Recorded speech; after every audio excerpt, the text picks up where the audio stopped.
Hey, what's going on YouTube? It's Matt. This video today, I want to go over 3 books that I thought were game-changing for me. They just changed my life, my mindset, just a different way about how, I viewed the world and, sort of everything around money. So, if you're not subscribed, please do so already. Leave a like on this video. That's going to help me out tremendously, reach a little bit bigger of an audience. I'll be uploading 2 videos here every single week. They'll try and be uploaded around Tuesday, Thursdays.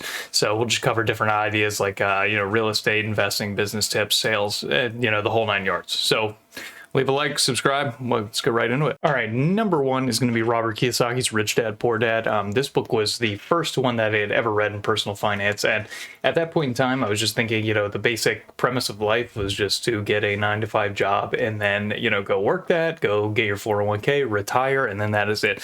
Now, this book is going to completely reframe how you view money and where it goes, the difference between the rich and the poor. I think it has a really good premise of 2 dads. One dad is rich and one dad is poor.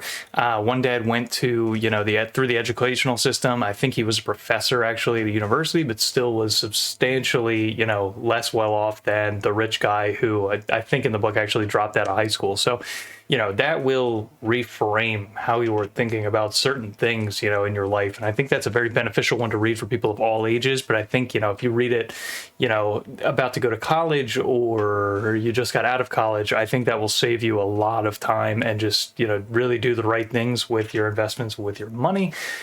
So that one, my number 1 book to read, it's going to reframe your thinking. Okay, number 2 is Dale Carnegie's How to Win Friends and Influence People. I find this is a very close second actually to Rich Dad, Poor Dad because just a little brief background. I mean, my first week in medical device sales was very, very rough for me, just because, I was going to certain offices, getting turned down. Didn't really know what was going on, know why.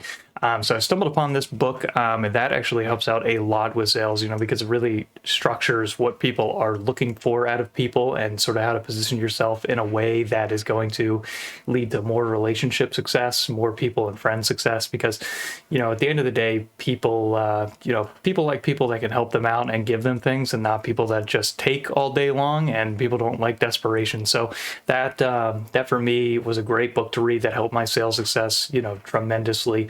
So if you're into that, I'd recommend picking it up. All right, the last one is going to be The 10X Rule by Grant Cardone. Think what you want about the guy. I mean, he's extremely, extremely successful.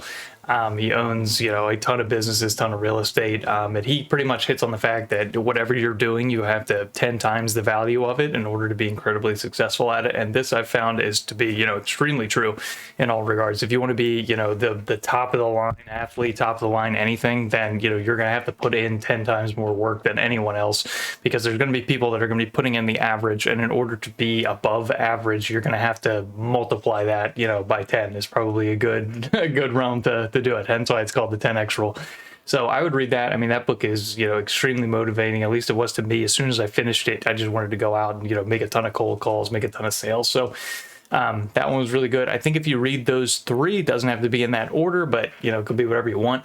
And, after that, this is, this concludes this video. So like, comment, and subscribe. Have any kind of questions down below. I'm more than happy to answer them. I've obviously read a ton more books than that, but those are just my top 3 that I have thoroughly enjoyed.